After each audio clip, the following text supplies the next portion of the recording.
You know, there are artists who play by the rules, and then there are the artists who completely throw the rulebook out the window.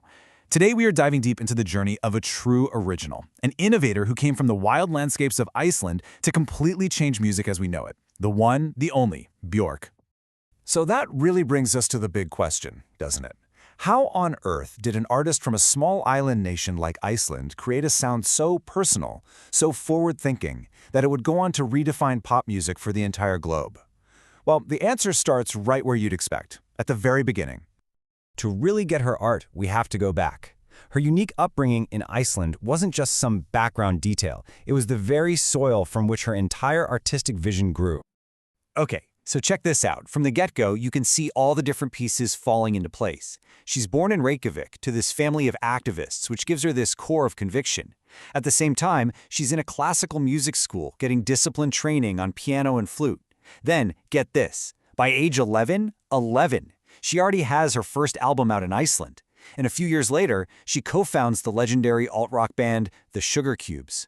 Talk about a foundation, right? Activism, classical discipline, and punk rock spirit all mixed together. That's the recipe right there.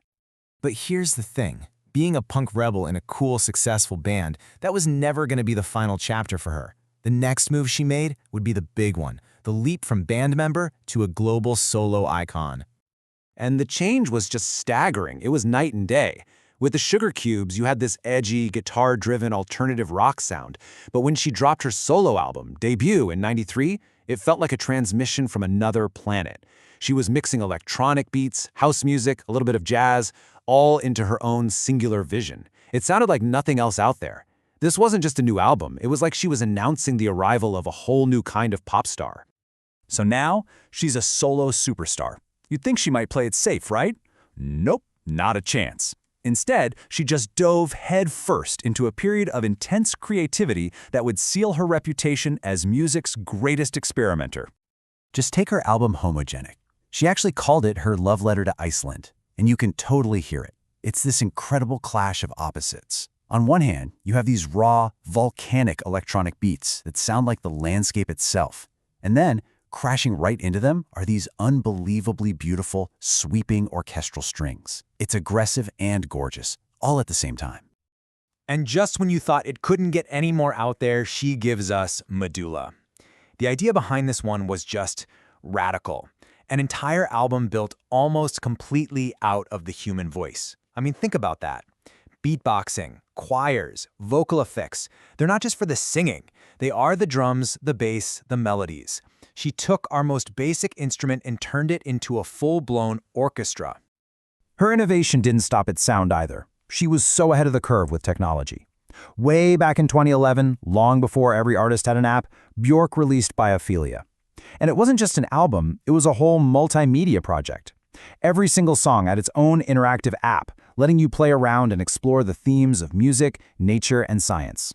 It was a genuine peek into the future of how we experience music. But see, for Björk, innovation was never just about the music. Her artistic vision was too big for one box. It spilled over into everything she did, from making films to shaking up the world of fashion. I mean, look at her work in the movie Dancer in the Dark. Her performance wasn't just good, it was so raw and powerful that she won Best Actress at the Cannes Film Festival. Cannes! And the soundtrack she did for it, it got her an Oscar nomination. Then, of course, there's the fashion, that iconic swan dress. It wasn't just a weird outfit. It was pure performance art on the world's biggest red carpet. For her, there's just no border between art forms. So, after all these decades of pushing boundaries and never looking back, what is the lasting impact of Björk's career? What does her legacy really look like? Let's start with a number, 20 million. That's how many records she's sold worldwide. For an artist this experimental, this challenging, that number is just staggering. It's absolute proof that you don't have to water down your vision. She became a global success completely on her own terms. And that commercial success goes hand in hand with massive critical acclaim. I mean, the list of awards is incredible.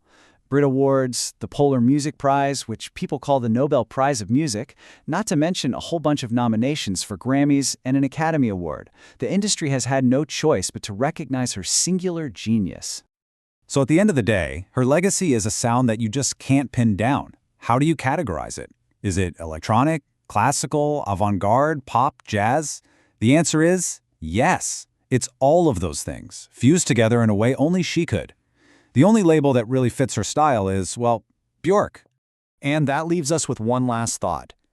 In this age of AI and algorithms, where everything is designed to predict what we want, what can we learn from an artist who never, ever followed a trend? An artist who always and fearlessly just followed her own internal code. It's something to think about. Thanks for tuning in.